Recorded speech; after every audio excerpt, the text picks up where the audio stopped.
Yaakov Avinu, in this week's Parshat Vayetzei, marries both Leah Imeinu and Rachel Imeinu, and Leah Imeinu gives birth to 4 children in consecutive order, while Rachel Imeinu remains childless.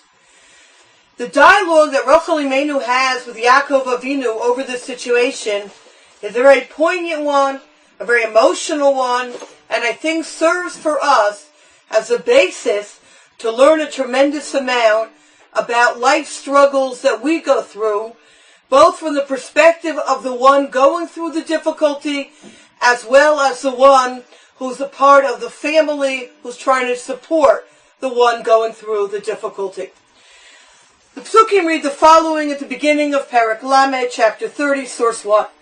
Rachel saw that she had not borne children to Yaakov, so Rachel became envious of her sister. We're not even going to touch that sentence for today. She said to Yaakov, Havali banim, give me children, v'im ayin, otherwise meta nochi, I am dead. Yaakov's anger flared up at Rachel and he said, am I instead of God, who has withheld from you fruit of the womb? She said, here is my maid Bilhah, consort with her, she may bear upon my knees, and I too may be built up through her. To begin to appreciate this conversation, let's take a look and let's learn together Rashi. Havali banim, is this the way your father acted toward your mother? Did he not pray for her? To which Yaakov Avinu responded, you say I should act like my father, but I'm not like my father. My father did not have any children, but I had children. I had children from Leah. Mimech mana v'lo mimeni. You are the one that Hashem has withheld children from, not me. So you're demanding from me, Havali banim, which means pray for me. And as the Ramban notes, this is 2 and 3, that she gave him this feeling like she's going to die, that he should pray with tremendous fervor. You're telling me I should pray for you to have children the same way my father prayed, Vayatar Yitzchak. How can you compare the situations? He responds in anger. My father had children. My father didn't have children. I have children. To which Rachel Imeinu responds, but Avraham Avinu had a child from Hagar, and yet he davened for Sarah Imeinu. To which Yaakov Avinu responded, but how can you compare? Sarah Imeinu gave her maidservant as a wife. She did something that would make her merit having children. You haven't done this. At which point, Rachel Imeinu gave Bilhah as a wife to Yaakov Avinu. Now obviously, when we read this section, both in the text as well as in Rashi, many questions come to mind. First, we have to understand what this conversation is all about. What does she mean when she says, Havali banim im ayim eitanochi?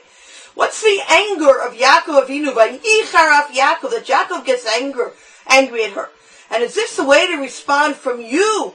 Hashem has withheld children, not from me. And what's this idea of giving a maidservant? Is this like the newest skula? You give a maidservant, you have children. How do we understand the dynamics of this? And we also have to understand that the Medrash tells us, both in source number 2 as well as 5, that Kadosh Baruch Hu was upset with Yaakov Avinu the way he responded. And he says, Kach onim et hameikos, is this how one answers a distressed woman? By your life in the future, continuing in 5, your children shall have to stand before her child, which is an allusion to the fulfillment of Yosef's dreams, when all the tribes bound to Yosef, the viceroy of Egypt. And indeed, in that section, Yosef says, very similar language, am I in place of God who's going to punish you for what you've done, etc. So we also need to understand, why is it that Yaakov Avinu is being punished here? Why this specific type of punishment, that his children would have to bow down, submit themselves to Rachel's child, to Yosef? Those are what we call the technical questions, to understand the dynamics of this conversation and what they're really saying to each other.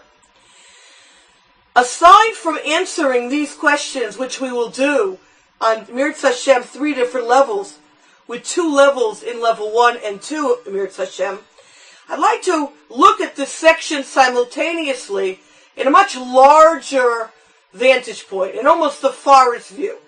And I'd like to look at this section as a binyanav, as a paradigm for people who are going through a stressful situation where they feel there is no recourse. They feel that this situation is beyond their control. Whether it's with children, whether it's shidduchim, whether it's with parnasa, whether it's with health. There are so many areas where we feel, if I don't have, I just can't go on living. How do we look at what should a person do? What were the options available to Rachel Imeinu when she says, Havali Banim V'mayim Eis Anochi? What advice is Yaakov Avinu giving her by saying, from you